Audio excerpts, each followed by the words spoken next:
जय हिंद साथियों, स्वागत है आपका। देखिए आज हम लोग एक बहुत इंपॉर्टेंट टॉपिक मतलब सीटेट का जो सब कुछ होता है ना बाबू, हम उसको आज कराने वाले हैं। इतना बेहतरीन सेशन होगा आज का, इतना बेहतरीन सेशन होगा ना। देखिए सीटेट का आधार होता है ना साइकोलॉजी और पेडोलॉजी, आपका सब कुछ होता है। अगर आपका ईवीएस मैथ लैंग्वेज सारा वीक है ना, फिर भी आपकी साइकोलॉजी और पेडोलॉजी अच्छी हो गई ना बाबू, तो लिख करके ले लीजिए ना कि आपके हर सब्जेक्ट में 15-15 नंबर ये दिला कर रहेगा।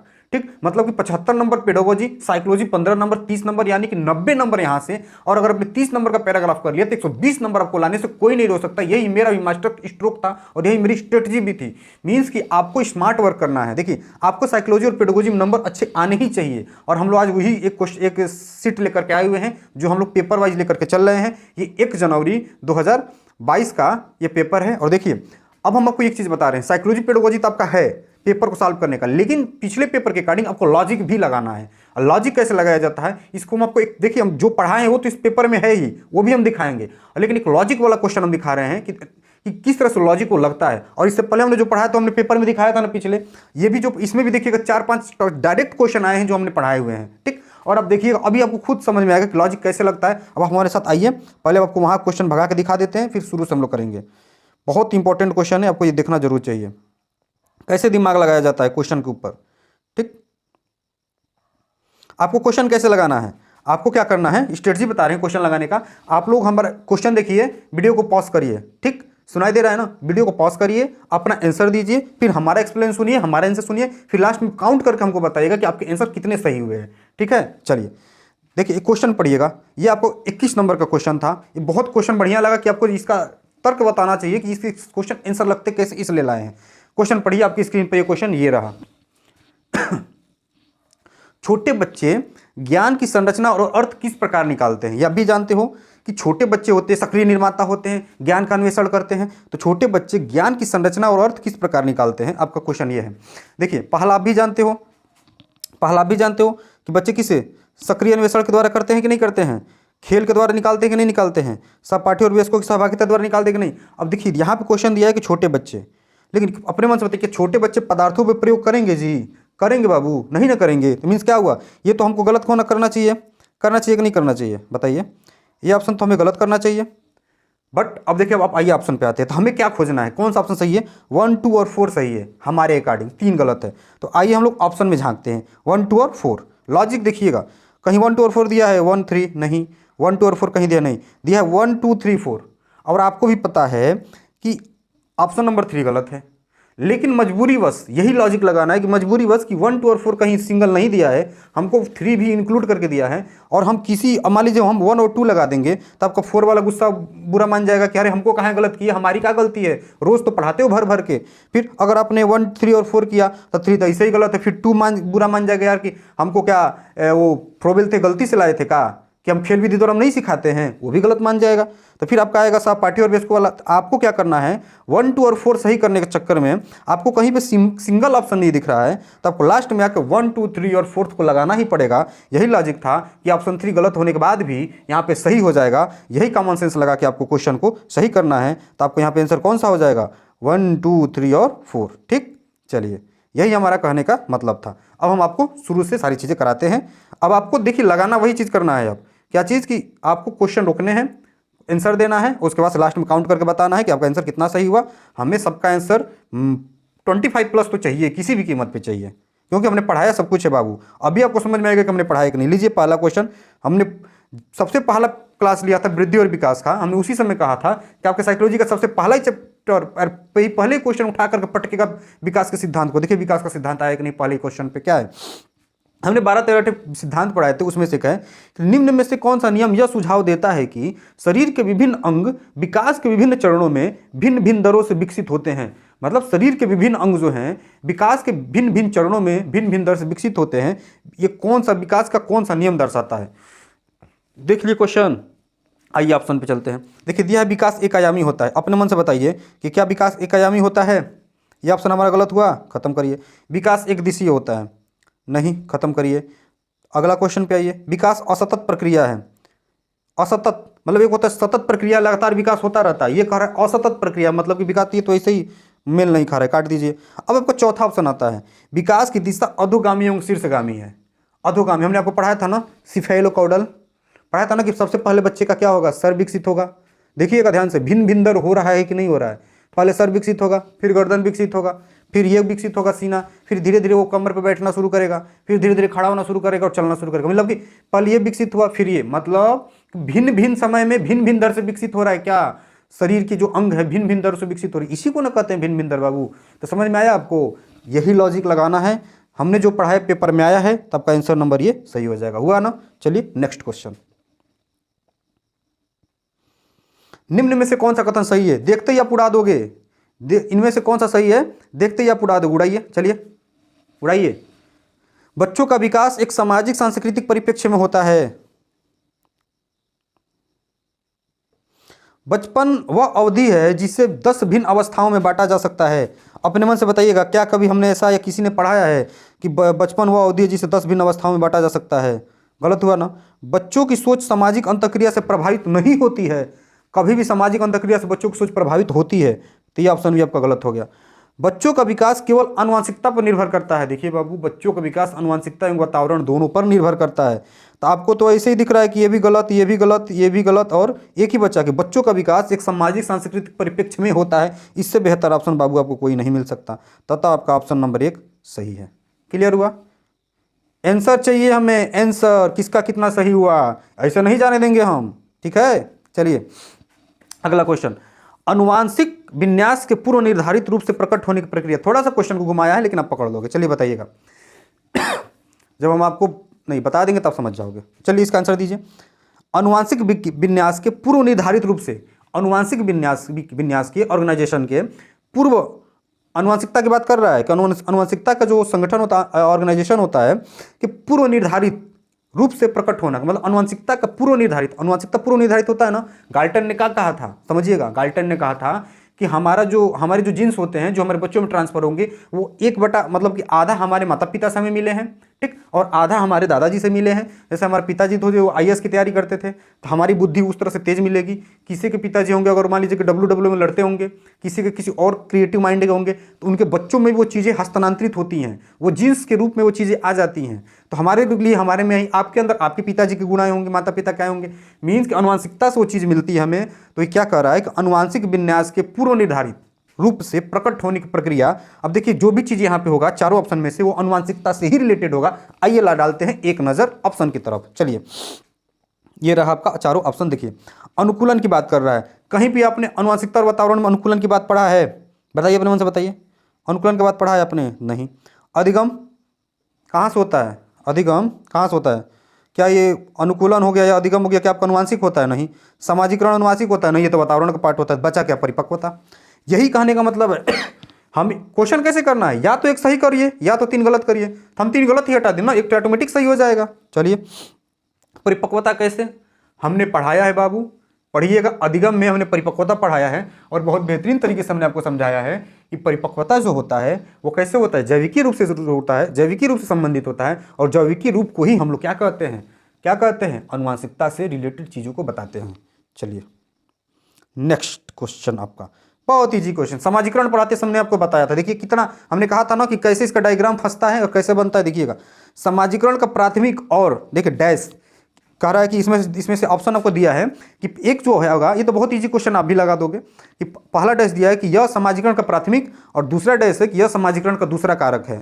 ठीक बताना है आपको। इसमें भी अगर लॉजिक लगाना है तो लॉजिक देखिएगा। समाजीकरण का प्राथमिक कारक क्या होता है? अपने मन से बताइए आप, समाजीकरण का प्राथमिक कारक होता क्या है?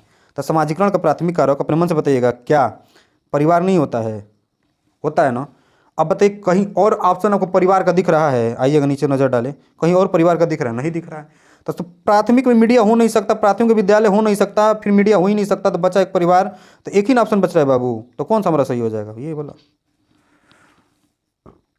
सही है। चलिए मतलब कि परिवार प्राथमिक कारक हो गया और विद्यालय द्वितीय कारक हो गया। अगला क्वेश्चन पे आइए। लॉरेंस कोहलबर्ग के अनुसार, ये हमने पढ़ा है, कोहलबर्ग को पढ़ाया था अभी पिछले समय। लॉरेंस कोहलबर्ग के अनुसार 7 से 8 वर्षीय बच्चों में नैतिक निर्णय लेने का आधार क्या है? जो 7 से 8 वर्ष के बच्चे हैं उनमें नैतिक निर्णय कैसे लेते हैं हमने बताया था। एक पूर्व परंपरागत होता है, एक परंपरागत होता है, एक उत्तर परंपरागत होता है। तो इनमें से नैतिक निर्णय लेने का आधार क्या है? आप बताइए, आपके चारों ऑप्शन आपके सामने कर दें, ये रहा आपका चारों ऑप्शन। क्या वो सामाजिक व्यवस्था बनाएंगे, सामाजिक अनुबंधन बनाएंगे, दंड और आज्ञा पालन करेंगे, सार्वभौमिक नैतिक का सिद्धांत है। आप एलिमिनेट करके आसानी से कर सकते हो। ध्यान दीजिएगा, आपको बस एक ही कीवर्ड पकड़ना है। क्या, लीजिए देखिए, एक ही कीवर्ड पकड़ना है यहाँ पे आपको। क्या चीज़ पकड़ना है बाबू? 7 से 8 वर्षीय बच्चा। अब खुद बताइए कि 7 से 8 वर्षीय बच्चा पूर्व परंपरागत स्तर में नहीं होता, हम आपको नहीं पढ़ाए थे? पूर्व परंपरागत स्तर में होता है ना। जब पूर्व परंपरागत स्तर में होगा तो बताइए कि इसमें चारों में से कौन सा ऑप्शन है जो पूर्व परंपरागत स्तर में का है, प्री कन्वेंशनल स्टेज में से क्या है? दंड और आज्ञा पालन को छोड़ करके कोई और दिख रहा है आपको? इस ऑप्शन को छोड़ करके कोई और ऑप्शन आपको यहाँ पे दिख रहा है जो पूर्व परंपरागत का है? तो एक ही ऑप्शन बचा, सही हो गया। और भी तरीके हैं इसको एलिमिनेट करने के, लेकिन अब समय क्यों को करे, आगे बढ़िए।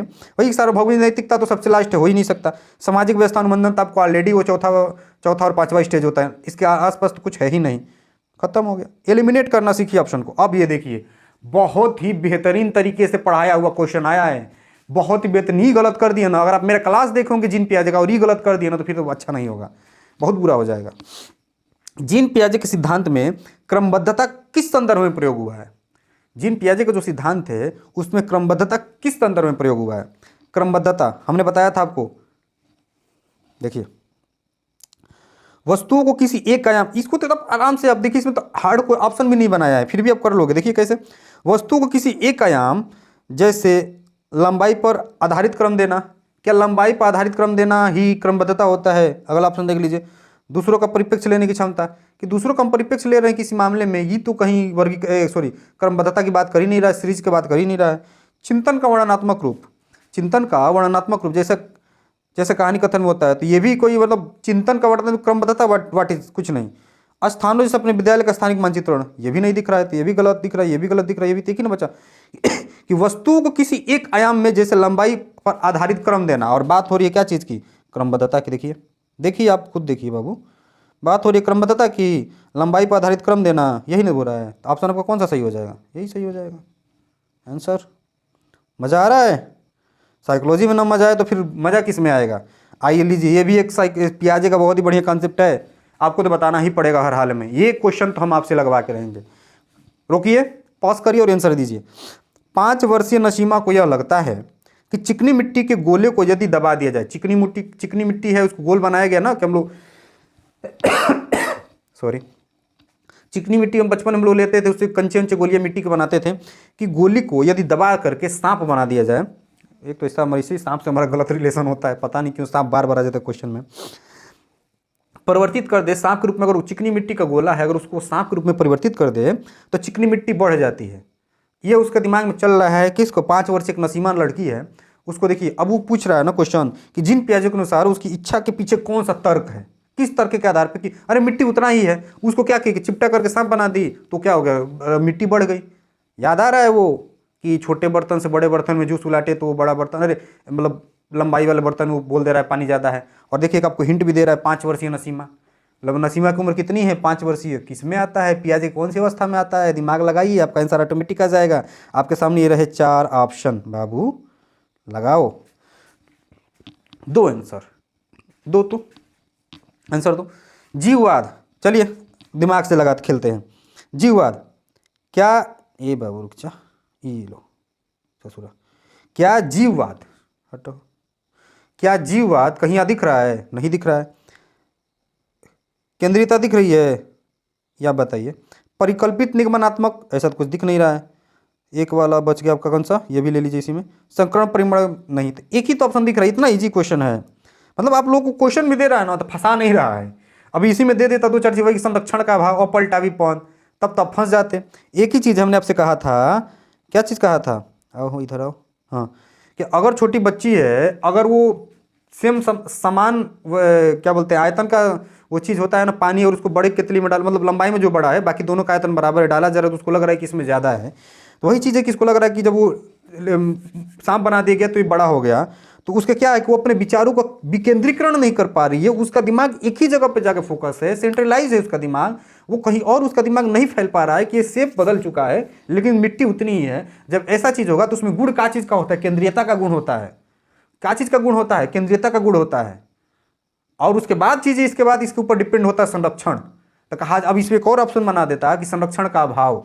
हाँ, तब जाके वो होता संरक्षण का अभाव, कि उसको संरक्षण का अभाव है, इस वजह से वो चीज़ों को ऐसा सोच रही है। लेकिन गुण कौन सा होगा, तो केंद्रीयता का गुण हो जाएगा। और यहीं पे वो भी लगा देता ना, तो आप लोग गलत मार देते, क्या कर देते, संरक्षण का अभाव को सही मार देते, अविलोमिता मार देते। लेकिन वहाँ पे भी आंसर आपका क्या होता, केंद्रीयता होता। सहूलियत है कि आपको आंसर में जिसने दिया होगा उसके लिए फायदा कर दिया ये क्वेश्चन। ये लीजिए आपका क्वेश्चन, लेव वाइगोत्स्की के संज्ञानात्मक विकास का सिद्धांत पर आधारित है। लेव वाइगोत्स्की के किस पे आधारित है, सबसे इजी क्वेश्चन है, फट से मारिए, फट से मारिए, तर्क लगाइए। सार्वभौमिकता कहीं बताते हैं, वो नहीं बताते हैं। मनोविश्लेषण किसका है, सिगमंड बाबा, सिगमंड फ्रायड। व्यवहारवाद नहीं। बचा क्या, सामाजिक संरचना, बार बार सुने हो, जहाँ भी सामाजिक संरचना आएगा, सब जहाँ भी सामाजिक संरचना, सामाजिक सांस्कृतिक परिप्रेक्ष्य, वाइगोत्स्की सही हो जाएंगे। आगे बढ़िए, अगला क्वेश्चन, लेव वाइगोत्स्की ने बच्चे को स्वयं से संवाद करने की क्रिया के लिए किस शब्द का प्रयोग किया है। अभी हमने पिछला क्वेश्चन कराया था हिंदी वाला, या फिर शायद हिंदी वाला ही था, उसमें एक क्वेश्चन आया था ना, हर जगह आते हैं वाइगोत्स्की जी, हर जगह आते हैं, ध्यान दीजिए। लेव वाइगोत्स्की ने स्वयं के से संवाद, मतलब बच्चा खुद से बात कर रहा है, खुद से बात कर रहा है, क्रिया के लिए किस शब्द का प्रयोग किया है।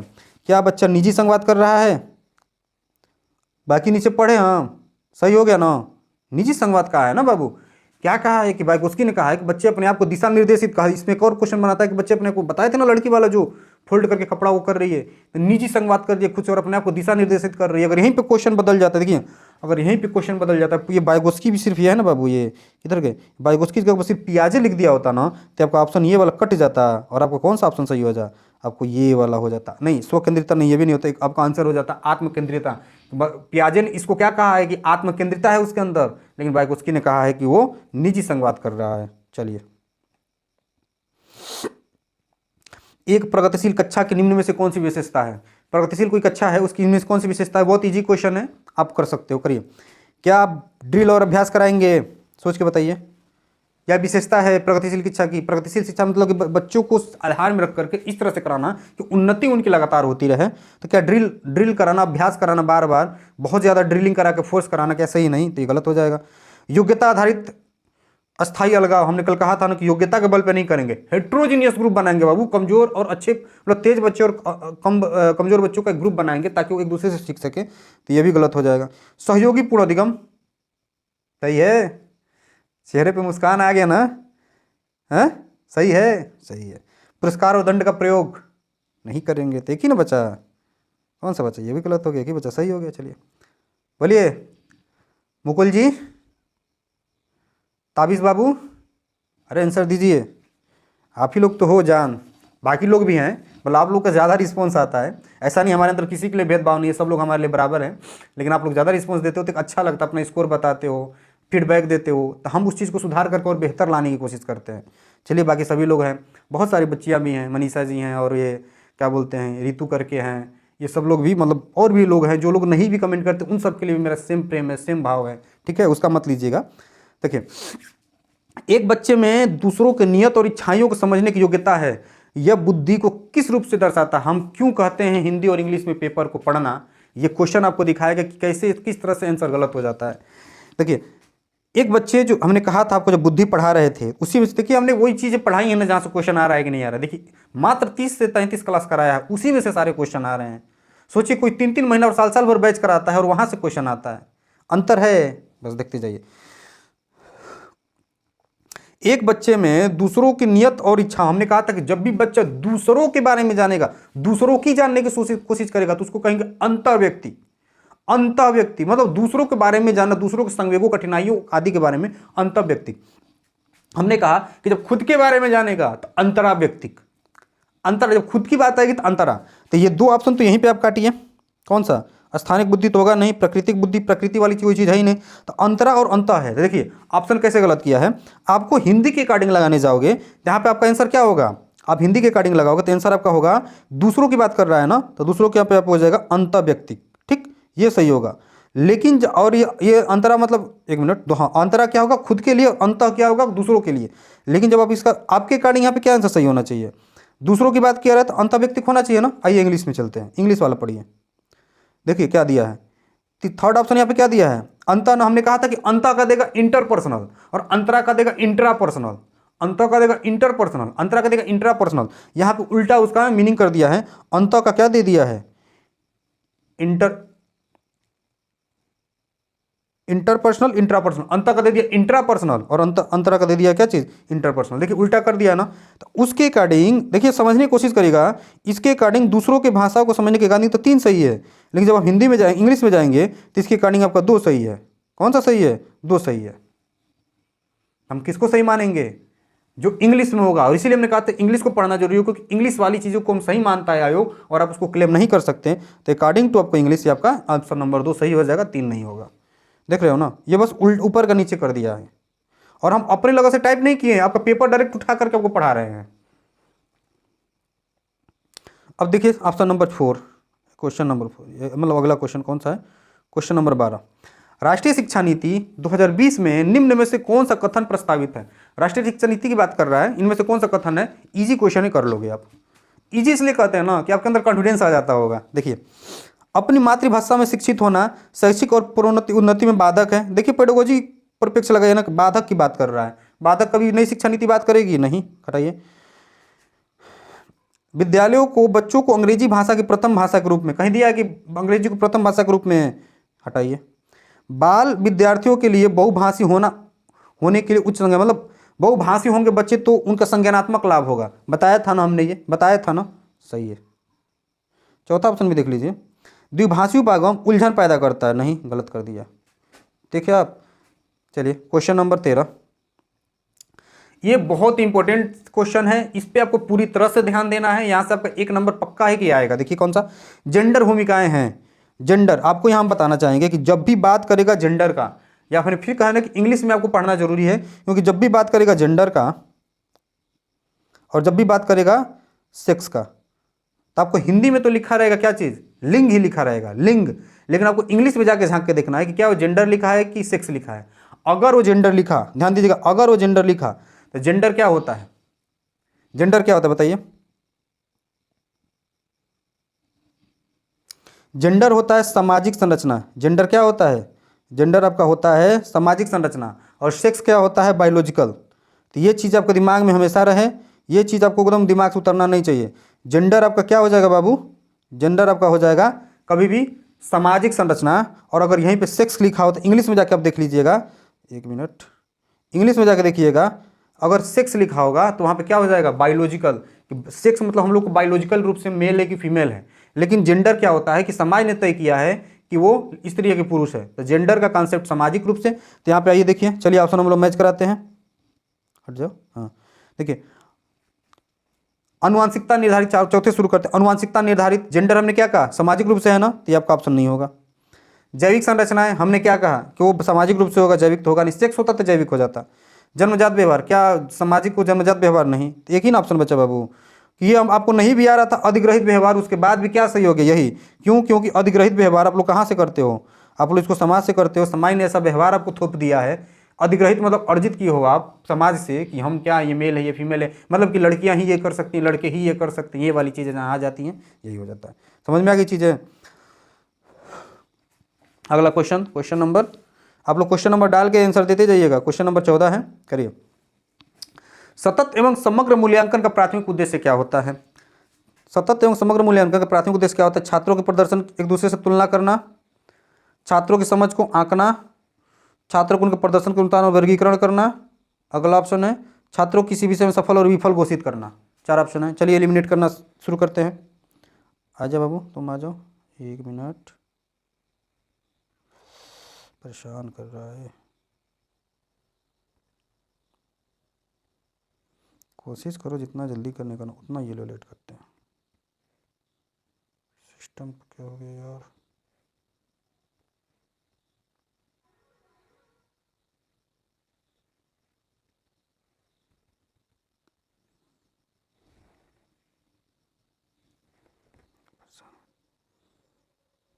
देखिए, सतत एवं समग्र मूल्यांकन का प्राथमिक उद्देश्य क्या होगा, आप ही बताइए। क्यों दिक्कत हो रहा है यार, अब तक तो नहीं हो रहा था।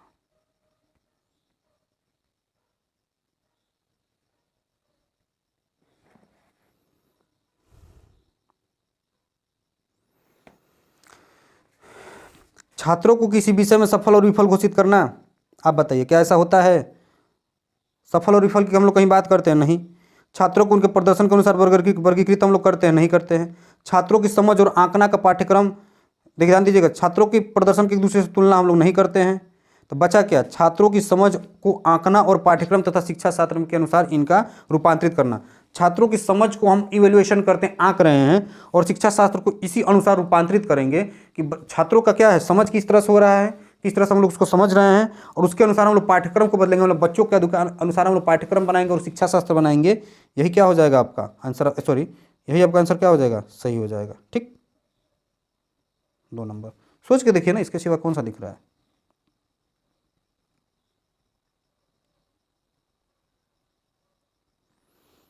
नेक्स्ट क्वेश्चन, अपनी कक्षा के लिए मूल्यांकन पद्धति तय करने से पहले एक शिक्षक को किन बातों पर विचार करना चाहिए? देखिए बहुत ही घुमावदार क्वेश्चन है, लेकिन आप कर लोगे। अपनी कक्षा के लिए मूल्यांकन पद्धति तय करने से पहले एक शिक्षक को किन बातों पर विचार करना चाहिए? कि देखिए उसकी खुद की कक्षा है, अब ये क्या, इनमें से कौन सा सही होगा? मेरे अलावा इन परिणामों का उपयोग कौन करेगा, मतलब एक शिक्षक जो है मूल्यांकन पद्धति को बना रहा है, उसको किस बातों पर ध्यान करना चाहिए? क्या शिक्षक ये सोचेगा कि मेरे अलावा इन परिणामों का उपयोग कौन करेगा, कि क्या ऐसा तो क्या होगा कभी? नहीं। अरे जब देखिए क्या ऑप्शन, क्वेश्चन क्या दिया, अपनी कक्षा के लिए, अपनी कक्षा के लिए, खुद की कक्षा है तो उसके अलावा कौन उपयोग करेगा, इसके बारे में क्यों सोचने वाला? हटाइए। विशिष्ट छात्रों को अधिगम वक्र का पता लगाने का सर्वोत्तम तरीका क्या है? हाँ, मतलब कि जो विशिष्ट छात्र हैं, विशिष्ट मतलब कि आपका हो गया कि कुछ प्रतिभाशाली हो गए, कुछ क्रिएटिव हो गया, कुछ मतलब जो एवरेज से अलग होते हैं, या तो एवरेज से ऊपर जाएं या तो एवरेज से नीचे जाएं, मतलब या तो प्रतिभाशाली सृजनात्मक हो गए, या तो वो डिसेबल्ड हो गए किसी रीजन से, या तो निम्न बुद्धि वाले हो गए। तो इनके बारे में उनका अधिगम वक्र का सर्वोच्च तरीका कैसे पता करेंगे, इसके लिए क्या करेंगे वो लोग, टीचर क्या करेगा, मूल्यांकन पद्धति के बारे में सोचेगा। तो आपका ऑप्शन 2 सही हो गया। ठीक, ठीक। अब कौन सा तरीका अध्यापिका को स्वयं के शिक्षा शास्त्र में चिंतन करें, मतलब हम मूल्यांकन की पद्धति में ये भी आता है कि वो कौन सा तरीका अपनाएं कि वो खुद अपने आप का जो शिक्षा शास्त्र उसका है, जो उसकी पेडोगोजी है, उसको बेहतर करे। इसके लिए मतलब सॉरी, ये आपका सही हो जाएगा, ये भी सही होगा। 2 और 3 सही होगा। चौथा देखिए, कौन सी विधि छात्रों को उच्चतम अंक पाने में मदद करेगी? कभी भी उच्चतम अंक की बात होती है कि बच्चों को उच्चतम लाना है, अंक लाना है, ज़्यादा अंक नहीं, समझ होनी चाहिए ना कि बच्चे ज़्यादा ज़्यादा कहाँ सीख रहा है, वो होना चाहिए। तो उच्चतम अंक वाला भी गलत हो जाएगा। तो आपको बच रहा क्या बच रहा है, कि ऑप्शन बी और ऑप्शन सी। तब देखिए ऑप्शन बी और सी किस में है, 2 और 3 जिसमें होगा वही सही होगा। नहीं, इसमें तो नहीं दिया है। इंग्लिश वाले में देखते हैं, 2 और 3।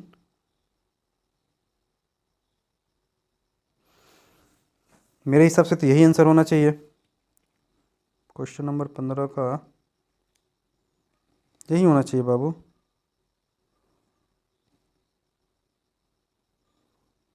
यही होना चाहिए। इसको हम लोग डाउट में रखते हैं, बाद में करेंगे, आपको गलत आंसर नहीं बता सकते, यही होना चाहिए। हम आयोग का आंसर भी देख कर के आए थे, कुछ ना कुछ तो क्वेश्चन में गलती है, या फिर आपका ऑप्शन गलत लिखा है, फिर इससे मैच करता हुआ कोई तीसरा ऑप्शन है ही नहीं।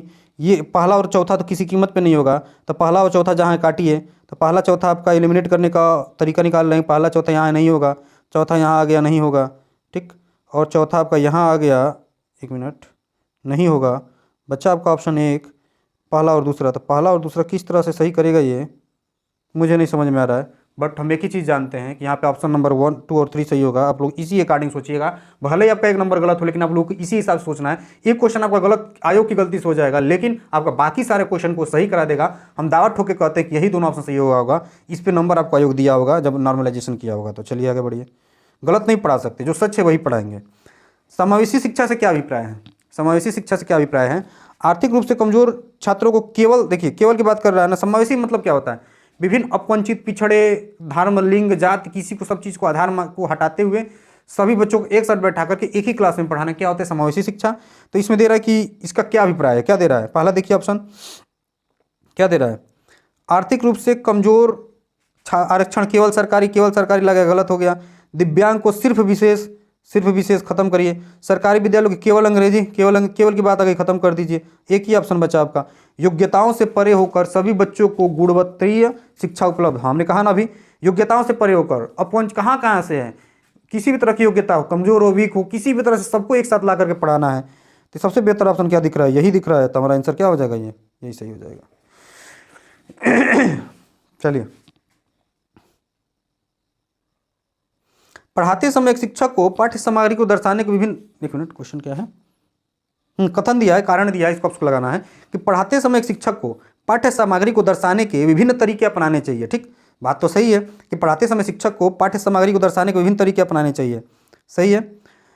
शिक्षक का अधिगमकर्ताओं की विविध आवश्यकताओं हेतु अपने शिक्षा शास्त्र को उसके अनुकूल बनाना चाहिए, सही बात है।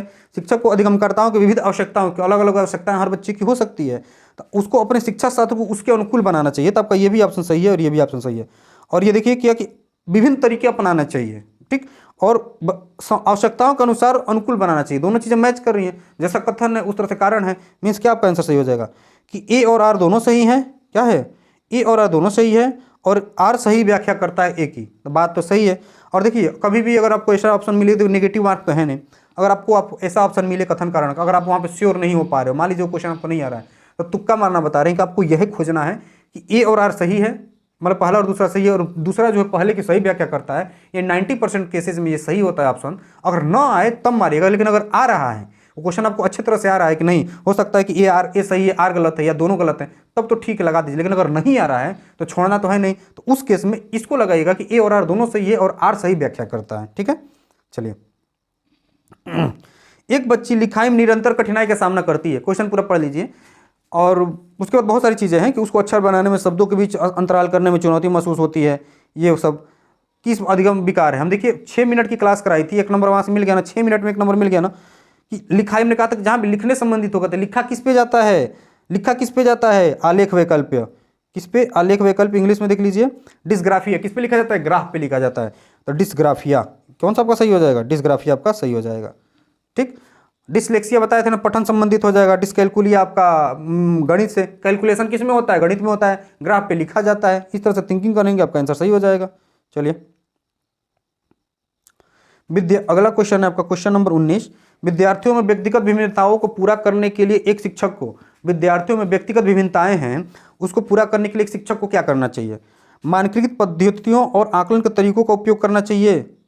मतलब जो व्यक्तिगत विभिन्नताएं हैं उनको पूरा करने के लिए, मतलब अलग अलग टाइप के योग्यता के थिंकिंग के बच्चे आ रहे हैं, कमजोर है, किसी की भाषा अलग है, अलग अलग विभिन्नताएं हैं, तो क्या करना चाहिए कि मानकीकृत जो पद्धतियाँ उसको अपनाना चाहिए। तो जी नहीं, मानकीकृत की भाई कहीं बात ही नहीं होती है। शिक्षा शास्त्र के उपागमों और मूल्यांकन विविध साधनों का प्रयोग करना चाहिए। तो जी हाँ, ये ऑप्शन हमको सही लग रहा है। आगे बढ़िए, रटना आधारित अधिगम, नहीं, गलत हो जाएगा ये, रटना आधारित हम कभी नहीं करते हैं। चौथा है पेपर पेंसिल आधारित, तो नहीं, ये भी नहीं, पुनर्स्मरण पे बल नहीं देंगे तो क्या बच रहा है, क्या चीज़, शिक्षा शास्त्रीय उपागमों और मूल्यांकन के विविध साधनों का उपयोग करना चाहिए, ये आपका सही हो जाएगा। थकान हो जा रही है बाबू, क्या किया जाए। क्वेश्चन नंबर 20, निम्न में से कौन सा सृजनात्मकता का अनिवार्य लक्षण है। बहुत इजी क्वेश्चन है, कर लोगे आप। सृजनात्मकता मतलब क्रिएटिविटी का क्या है, अनिवार्य लक्षण है। देखिए अब सोचते चलिए, ऑप्शन लगाइए, एलिमिनेट करना सीखिए। अभिसारी, हमने कहा अभिसारी वो होगा कि सब एक ही तरफ ला देगा, मतलब कि क्लोज हो जाएगा, वो थिंकिंग बढ़ नहीं पाएगी, वो बंद टाइप की चीज़ें हो जाती हैं तो गलत हो जाएगा। सोच में केंद्रीकरण, हमने कहा ना केंद्रीकरण करेगा, तो वही बच्ची थी ना, मिट्टी को चिपटा कर दिया गया तो उसको क्या समझ रही थी कि वो ज़्यादा हो गया, तो केंद्रीकरण है, तो नहीं, इससे कहाँ आपका सृजनात्मकता हो पाएगा। आवेगशीलता, आवेगशीलता में आपका कहाँ हो पाएगा, आवेगशीलता मीन्स होगा कि इम्पल्सिवनेस नहीं है, क्यों नहीं होगा, ये अपने मतलब कोई बहुत आवेग में आकर के कोई डिसीजन ले रहा है तो क्या उसको हम लोग कभी सही मानेंगे, नहीं, आवेग में करके वो करे तो बाबू कैसे सही होगा, तो गलत हो जाएगा ना। क्रिएटिव जो लोग होते हैं ना, बहुत शांत टाइप के होते हैं, शांत रहेंगे और आराम से धीरे धीरे करके कुछ ना कुछ बड़ी बेहतर क्रिएटिविटी कर देते हैं। बच्चा क्या, अपसारी चिंतन, अपसारी चिंतन वही है कि एक व्यक्ति कई तरीके से सोचता है, तरह तरह के एकदम तो फैला देगा, इधर इधर उधर कई तरह की चीज़ों को सोचेगा और एक सोल्यूशन निकाल देगा, तो ये गुण होता है अपसारी चिंतन का। ठीक है, क्रिएटिविटी का। 21 नंबर तो हम आपको बता ही दिए थे, यहीं से तो शुरुआती हुई थी। 22 नंबर, एक अध्यापिका बच्चों को फ़ोन नंबर रटने के लिए, देखिए बहुत अच्छा, ये बहुत डीप जाके अगर आप पढ़ोगे ना तब वहाँ पे ये चीज़ें समझाई जाती हैं, हम आपको एक लाइन में बता देंगे। एक अध्यापिका बच्चों को फ़ोन नंबर रटने के लिए फ़ोन नंबर के 10 अंकों को 3-4 अंकों के समूहों में बांट कर याद करना सिखाती है, सुझाती है। अध्यापिका द्वारा सुझाया रणनीति क्या कहलाता है, दिया है एक अध्यापिका, ठीक, बच्चों को फ़ोन नंबर रटने के लिए 10 अंकों को 3-4 समूहों में बांट कर याद करना सुझाती है। अध्यापिका द्वारा सुझाई यह रणनीति क्या कहलाती है।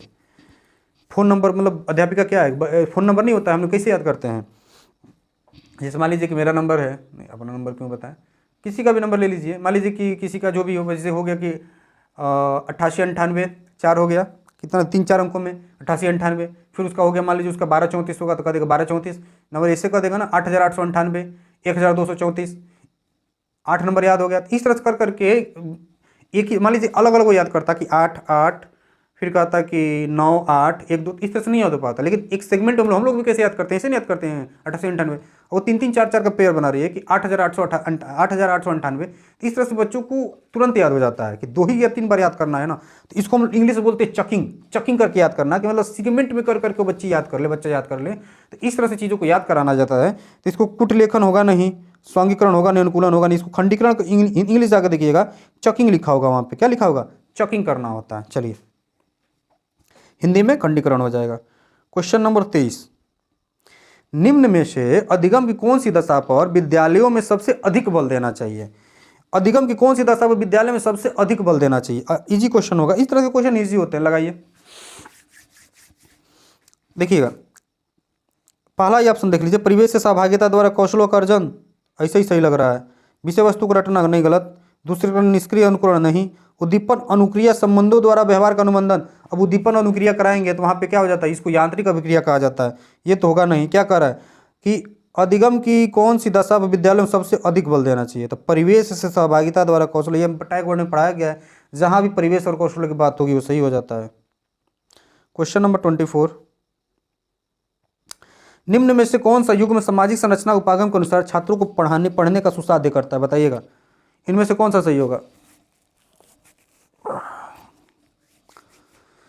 सलमा विद्यार्थियों को नए शब्द सिखाने के लिए फ्लैश कार्ड का उपयोग करती है। दे रहा है कि सामाजिक संरचना देखिए, संरचनात्मक एक होता है, कंस्ट्रक्टिविस्ट होते हैं ये लोग। एक कंस्ट्रक्ट, बच्चा कंस्ट्रक्ट करेगा नॉलेज को, उस पर ये लोग काम करते हैं कि बच्चा क्या करेगा, नॉलेज को कंस्ट्रक्ट करके ज्ञान को सीखेगा। दे रहा है पहला ऑप्शन। देखिए ये थोड़ा सा टफ क्वेश्चन है, आपको हमको लिंक करके बता रहे हैं। देखिए सलमा विद्यार्थियों को नए शब्द सिखाने के लिए फ्लैश कार्ड का उपयोग करती है, मतलब सलमा है वो बच्चों को सिखाने के लिए क्या करती है, फ्लैश कार्ड का उपयोग करती है, और उनको सही उत्तरों के लिए उन्हें टाफ़ी दे करके क्या करती है, पुरस्कृत करती है। सही उत्तर के लिए टाफ़ी दे रही है। तो देखिएगा, ध्यान दीजिएगा, क्या कर रही है, पहला चीज़ कि फ्लैश कार्ड का उपयोग कर रही है और उनको टाफ़ी दे रही है। मतलब यहाँ पे क्या हो रहा है, उद्दीपन अनुक्रिया हो रहा है, उद्दीपन अनुक्रिया हो रहा है। उद्दीपन चीज़ है, बच्चे जब फ्लैश कार्ड का उपयोग करके उनको क्या कर रही है, जोड़ रही है। जैसे कुत्ता क्या था, खाना को देखकर लात टपकाता था, तो क्या हो रहा था, उद्दीपन को अनुक्रिया से जोड़ा जा रहा था। बिल्ली भी वैसा कर रही थी। यहाँ पर क्या फ्लैश कार्ड का उपयोग करती है, जब वो सही उत्तर दे रहे थे उनको टाफ़ी दे करके क्या दे रही है, पुनर्बलित कर रही है। कुत्ता जब लार चुलाता था तो उसको क्या दिया जाता था, खाना। तो उसी तरह से बच्चे अच्छा कर ले रहे हैं तो क्या दिया जा रहा है, टाफ़ी दिया जा रहा है। ये क्या यहाँ पे क्वेश्चन क्या, देखिए थोड़ा सा टफ क्वेश्चन इसलिए बता रहे थे। सामाजिक संरचना दे रहा है ना, सामाजिक संरचना, जब सामाजिक संरचना की बात है तो यहाँ पे, और उद्दीपन अनुक्रिया की बात कौन करता है, व्यवहारवादी करते हैं। तो सामाजिक संरचना और व्यवहारवादी दोनों तो अलग थे। तो सामाजिक संरचना की बात करने वाले पियाजे वाइगोत्स्की जैसे लोग थे, व्यवहारवादी वाटसन और स्किनर वाले लोग थे। थोड़ा सा डीप साइकोलॉजी है, फिर भी आपको बताना जरूरी था इसलिए बता रहे हैं। तो पहला व्यवहारवादी होने के कारण गलत हो गया। दूसरा है परामिति विविध प्रकार की पुस्तकें अपने विद्यार्थियों को पढ़ने के लिए देती है। परामिति नाम की कोई टीचर है, वो विविध प्रकार की पुस्तकें बच्चों को दे रही है। जो विद्यार्थी एक विशिष्ट पुस्तक पढ़ते हैं उन्हें नियमित रूप से पुस्तक को परिचर्चा करने के लिए कहती हैं।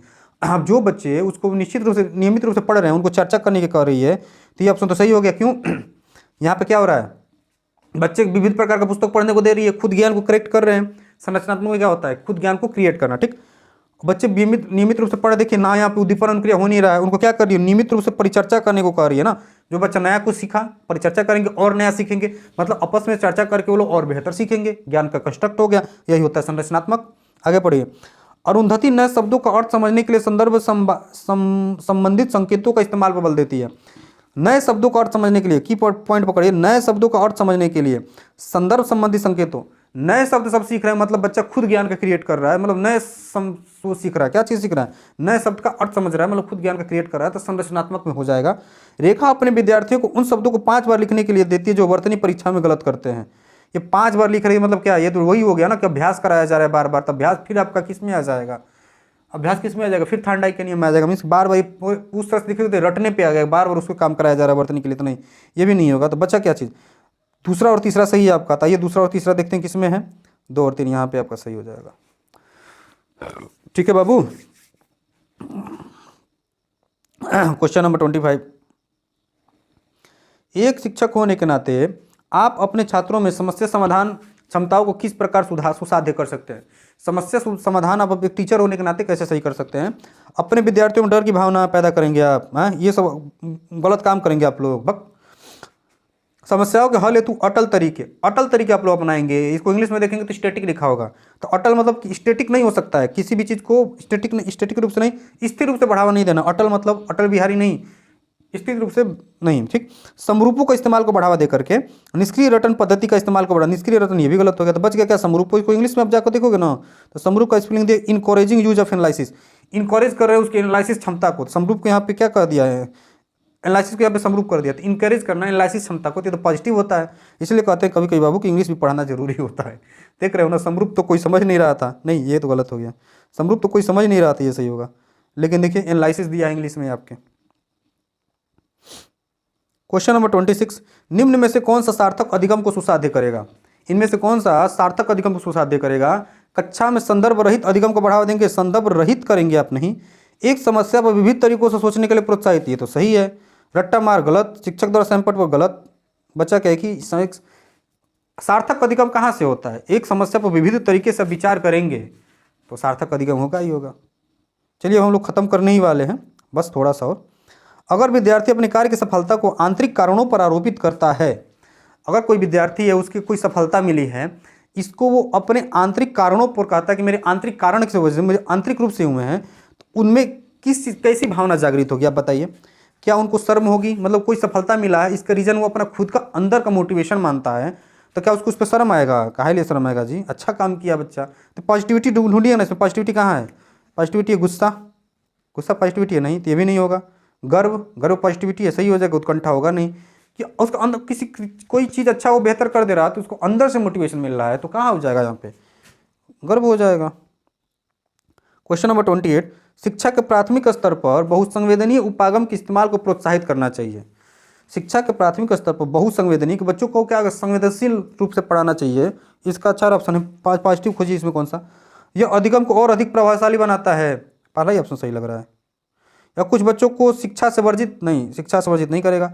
यह अध्यापक के निर्देश अवधि को काफ़ी समय बचाता है, नहीं बचाएगा। यह बच्चों में आज्ञापरायणता पैदा करता है, नहीं, ये हटाइए।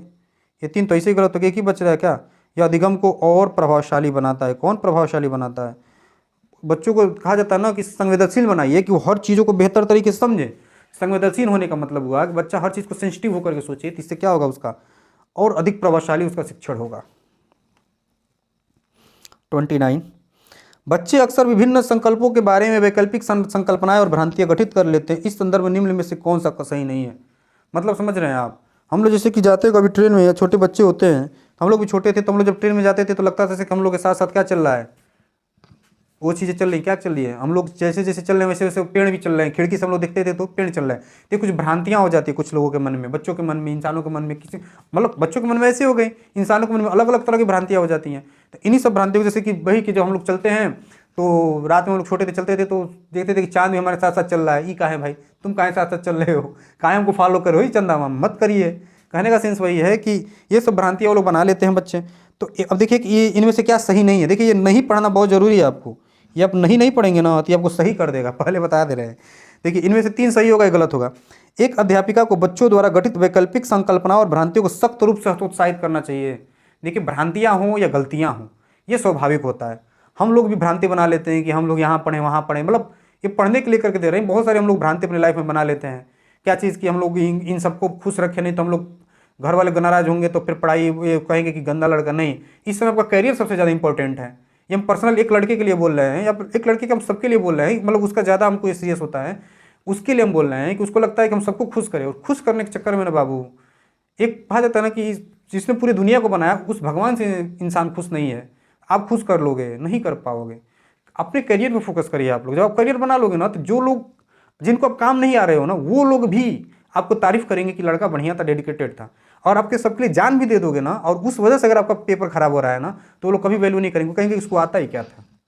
तो वही चीज़ करने का मतलब भ्रांतियाँ हो या कुछ गलतियाँ हो, ये कभी भी सही होना चाहिए। इसको सख्त रूप से हतोत्साहित नहीं करना चाहिए। इससे बच्चे सीखते हैं। हम उसको अवधारणा को बताएंगे कि नहीं बेटा, आराम से बताएंगे, देखो आप देखो ये, मतलब उस वहाँ पर गति का चीज़ पढ़ाएंगे, देखो स्थिर होते हैं और हम लोग तेज़ी से निकल रहे हैं। तो इस तरह से उनको समझाया जा सकता है। टाइम तो बाबू ज़्यादा ले रहे हैं, लेकिन समझा तो रहे हैं ना। हतोत्साहित नहीं करेंगे, तो यही हमारे ख्याल से यही सही हो जाएगा। पूछा ही सही गलत है तो यही सही हो जाएगा, क्योंकि ये गलत है। और देख लीजिए यहाँ से आप एक नया कंसेप्ट सीखोगे। बच्चों को और वयस्कों में वैकल्पिक संकल्पना और भ्रांतियों का गठन बहुत स्वाभाविक है। हमने कहा ना, स्वाभाविक रूप से हो जाता है। अब आप लोग वयस्क हैं, आप लोग से भी वो ऐसी चीज़ें हो जा रही है कि नहीं हो जा रही हैं। एक अध्यापिका को निश्चित रूप में इन वैकल्पिक संकल्पनाओं और भ्रांतियों पर गौर करना चाहिए, क्योंकि सीखने सिखाने में प्रक्रिया महत्वपूर्ण है। बिल्कुल, ये सीखने सिखाने की प्रक्रिया महत्वपूर्ण होंगी, तो इनको गौर करना चाहिए। वैकल्पिक संकल्पना और भ्रांतियाँ सदैव निराधार नहीं होती हैं, बल्कि बच्चों को अपने आसपास की दुनिया के बारे में सहज समझ को दर्शाती हैं। सही बात है, ये निराधार नहीं होती हैं, यह बच्चों को उनकी दुनिया की समझ के बारे में बताती है। अब उसको डांट देंगे तो कभी चंदा का कॉन्सेप्ट समझ ही नहीं पाएगा, कभी पेड़ और ट्रेन के बीच की गति को, आने जाने की चीज़ को समझ ही नहीं पाएगा। इसीलिए ये क्या करती है, उनको सीखने में मदद करती हैं। ठीक है, इसको पॉजिटिव मिलेंगे, ये गलत हो गया। ये एक्चुअली ये सही है, इसलिए गलत होंगे क्योंकि पूछा ही गलत है, पूछा ही गलत है, इसलिए ये सही हो जाएगा। चलिए आज का लास्ट क्वेश्चन, निम्न में से अधिगम का कौन सा परिप्रेक्ष्य यह कहता है कि ठोस प्रलोभनों और पुरस्कारों द्वारा विद्यार्थियों को सीखने के लिए अभिप्रेरित किया जा सकता है। निम्न में से मतलब एक वही बताए थे ना कि वो होते हैं, इसको साइकोलॉजी स्कूल्स होते हैं इनके, कि मानवतावादी हो गए, व्यवहारवादी हो गए, संज्ञानात्मक हो गए। तो ये पूछ रहा है कि निम्न में से अधिगम का कौन सा परिप्रेक्ष्य यह कहता है कि ठोस प्रलोभनों और पुरस्कारों द्वारा, प्रलोभन और पुरस्कार देकर के विद्यार्थियों को सीखने के लिए अभिप्रेरित किया जा सकता है। अभी पीछे क्वेश्चन आया था, एक्सप्लेन किए थे, आप लोग आंसर दीजिए इसका।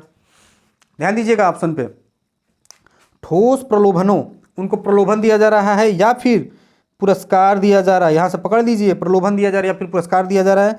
विद्यार्थियों को सिखाया जा रहा है, मतलब कुछ दे करके सिखाया जा रहा है, कुछ दे करके सिखाया जा रहा है। पकड़िए पकड़िए, उद्दीपक अनुक्रिया कराई जा रही है, दिया जा रहा है, बच्चा अनुक्रिया कर रहा है। उद्दीपक दे करके मतलब ठोस प्रलोभन और पुरस्कार दिया जा रहा है, जिससे बच्चा सीखने के लिए क्या हो रहा है, अभिप्रेरित हो रहा है। बताइए किस में आएगा, मानवतावादी में? हाँ आप बताओ, मानवतावादी में आएगा जी, संज्ञानात्मक में आएगा, संस्कृत समाज नहीं। किस में? व्यवहारवादी क्या कहते हैं, बिल्ली को मांस के टुकड़ा से जोड़ करके अनुक्रिया करा दिए, कुत्ते को घंटी से अनुक्रिया करा दिए, उद्दीपक दे करके अनुक्रिया करा दिए, तब आपका ऑप्शन हो जाएगा व्यवहारवादी। और इसी के साथ आपका ये सेशन होता है समाप्त, और आप सभी लोगों से हम लेंगे अब विदा। कैसा लगा आपका क्लास? देखिए यार, हम तो भूल ही जाते हैं शेयर लाइक सब्सक्राइब। अब तक तो बहुत लोग रुकते भी नहीं होंगे, हम तो कहीं नहीं पाए, हमारे साथ नाइंसाफ़ी हो गई ना। चलिए, जो रुका है वो तो बेहतर सीखा होगा ना। सीखे हो कि नहीं सीखे हो, एक अच्छा सा कमेंट करके बता दीजिएगा, सीखे हो कि नहीं सीखे हो। मज़ा आया आपके क्लास में? थोड़ा सा लंबा चला लेकिन आपने सीखा ना, ये कॉन्सेप्ट हर जगह लग रहा है ना, बाकी सब्जेक्ट में चीज़ें हो रही हैं ना। चलिए, अब वही चीज़ थी, कुछ केवीएस के बारे में भी बात करनी थी, कर नहीं पाए। वही है कि पढ़ना है तो क्लियर बोलिए। हम बैच हाथ लगाते हैं तो ख़त्म करते हैं, नहीं लगाते हैं तो छूते ही नहीं हैं। अपनी खुद की भी सारी चीज़ें पढ़नी वढ़नी होती है, हमारी खुद की भी तैयारियाँ चलती रहती हैं। तो आप लोगों के लिए ऐसे ही समय निकालना बहुत मुश्किल हो जा रहा है, इसीलिए कल की क्लास हम नहीं ले पाए थे, कुछ थोड़ा सा पर्सनल प्रॉब्लम हो गया था। तो जैसी भी चीज़ें हैं, और थोड़ा मोटिवेशन हमको भी दीजिए, खूब बताइए लोगों को कि इतना बेहतरीन यहाँ पे पढ़ाई हो रहा है, तब ना जानेंगे। अरे हमारे पास भी आइए, तब ना जानेंगे कि क्वालिटी क्या चीज़ होती है। हो पा रहा है तो करिए आप लोग, बाकी आप लोगों ने बहुत जगह शेयर किया है, लोग आ रहे हैं, बढ़ रहे हैं, लेकिन हमारे लिए भी थोड़ा बढ़ाइए। हमारे यहाँ थोड़ा लड़के कम आ रहे हैं, लग रहा है कुछ कमी है तो बताइए, हम उसको सुधार करेंगे। आप लोग देख ही रहे हो, आप लोग कितना हमने 1 महीने में सुधार कर लिया। तो चलिए, इन सब चीज़ों के साथ आप लोगों से विदा लेते हैं, और फिर मिलेंगे एक नए सेशन में नए पेपर के साथ। तब तक के लिए आप लोगों का बहुत बहुत धन्यवाद। शेयर करते रहिए बाबू। चलिए, जय हिंद।